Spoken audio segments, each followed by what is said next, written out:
Yao and 555, the best method and the best big cube. Okay, so maybe Yao isn't the best method, and 555 isn't the best big cube, but still, both are pretty fast and fun to do. Anyways, today I'm going to be explaining some Yao tips that can give you some major speed boosts for 5x5.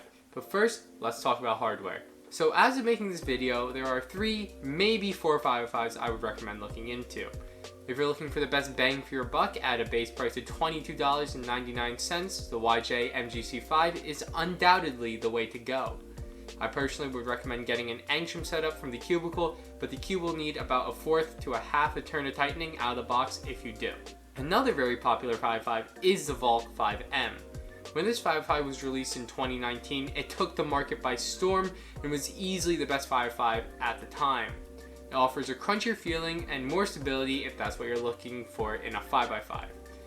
I personally do not think this cube is as great as the MGC5, as I find the turning to be a little less forgiving, but if stability is what you're really looking for $50.99, it's a great option. I can't really recommend a good premium service for this cube, as I really haven't tried many of them for the Valk 5, but I'm sure a lot of them are great. The Moyu Aochuang WRM is a really great cube that went unnoticed. Although I have my icks with its center cap design being a piece instead of a cap, the cube has great turning, and for $40.99, I would compare this to a very well set up MGC5, but smaller and a more premium feel to the plastic out of the box.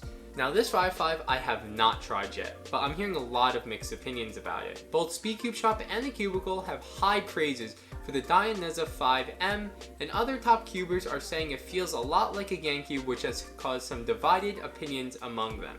So if you really like a GaN 3x3, maybe consider trying this cube out. From what I've heard, this cube has a lot of potential to be people's main 5x5. With hardware out of the way, let's move on to the 5x5 tips. First, two centers. So if you are color neutral for 3x3, I recommend thinking about becoming color neutral with Yao if you use Yao plus Free Slice. If you use Yao 5 on the other hand, I wouldn't even think about trying to be color neutral, as it will cause too much thinking and confusion during your last state edges. Although I do not know of any other top Yao solvers that are color neutral for 5x5, I have found it to be very beneficial for me and to cut down on a couple of seconds with some really easy starts. But as of now, I don't think it's absolutely necessary unless you're trying to chase a world record or a world title, and solving white/yellow or whatever two colors is fine. Something that I have found to save me so much time, and I wish I started doing earlier, is block building in my first two centers. This might be a little easier for me as I'm color neutral, but I find it can be much more efficient only having to build one line instead of 3, especially on the second center. First 3 edges. Honestly, there isn't much to give tips about first 3 edges, as it's the most difficult for a lot of new and intermediate Yao solvers. A lot of it is just making good, efficient decisions while having little to no pauses at a decent turning speed. A lot of this comes from experience and just practicing. The only real recommendation I can make for you to improve is to take some time and just practice your first 3 edges, really being conscious about every decision you're making and working on your awareness of other cross edge pieces. Last 4 centers. The tip for the first 2 centers still holds true here for the last 4 centers. Learn to implement a lot more block building instead of lines. It can really save a lot of moves here, making your centers a lot more efficient and cutting down on a lot of time. I also recommend not really using the slice on the other side where your first 3 edges are. So if your first 3 edges are on the left, you will want to do most of your turning with your right hand and vice versa. Another major habit you need to develop is to be able to solve your centers from bottom to top and top to bottom as shown. Outside of this, it is really all about maintaining good, efficient decisions while having minimal pauses. Last cross edge. So there are really 3 main ways of doing your last cross edge, and I really only recommend 2 of the 3 of them. So I'll start with the one I don't think is that great, and that is doing the last cross edge before last 4 centers. Basically, you solve your edge and a line of a center and attach the edge to that bar. Then you solve your centers without breaking up the line so that your last cross edge is already done once you finish centers. Sounds confusing?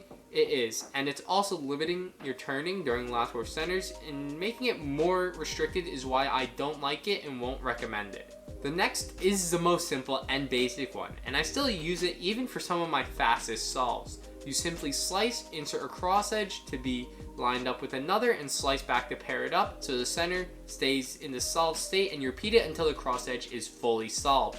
Sometimes it takes us one slice and other times two at max, so it's really efficient still. I would say this last one is a more advanced version of the previous one. You pretend like your last cross edge is just a normal edge and use free slice to pair together. There are a couple of ways to insert it without ruining your centers. My personal favorite is to use two really short algs. If your cross edge is orientated, which means the cross color is facing towards you, and on the right the alg is F, R, F prime, R prime, and bam, your cross is completed. And if the cross edge is on the left, you simply mirror this algorithm. In the second case, if the edge is not orientated, which means it's facing to the side instead of facing towards you, and on the right you do R prime, F prime, R, F, which is the inverse of the alg if it is orientated, and like before, if the cross edge is on the left, use the mirror. The next insert only works if the edge is orientated, so you would have to rotate if it isn't, which is why I personally don't use it. But the execution of this is very fast. If the edge is on the right, you use the alg R, U, R, U prime, R2, and the mirror for if it's on the left. This insert I can also highly recommend, although I personally don't use it. This last insert I would not recommend at all, but I'll still show it. Basically, during your first three edges, you misplace one of your cross edges so it's in the wrong spot. After solving the last cross edge, you can replace the misplaced cross edge and then restore it into its right position, which will keep your centers aligned correctly still. I think this causes so much confusion as you have to keep track of which cross edge you misplaced and have to remember where it is in the first place. I know this is a lot of information for a small step, but I want to be thorough and give all the information I know. Last 8 edges. So obviously using free slice for the first 8 edges is the best option. Really for this step it's all about spamming TPS while finding really easy cases for edges like 2 pieces already being paired up or a slice flip slice case. For the last 4 edges with YAL+ free slice, use the trigger R, U prime, R2, U prime, R and cycle the last 4 edges. If you end up with OLO parity last 2 edge case, you can simply rotate and do a U or U prime and execute the alg and then realign the cross. Keeps things pretty simple and quick. For YAL5, there is a small trick here that can help out. So if you use YAL5, as you know, you need to solve 2 F12 pairs. Most tutorials tell you they need to be adjacent pairs, but they don't. If you solve 2 F2L pairs and they are diagonal from each other, you can create a pseudo block by doing R prime or L, depending on how your diagonal pairs are set up, and cycle your last 4 edges. And if you end up with the OLO parity L2E case, you can do the F or F prime, the alg, then realign. Then once you finish your last 4 edges, realign the pseudo block so the cross is solved again.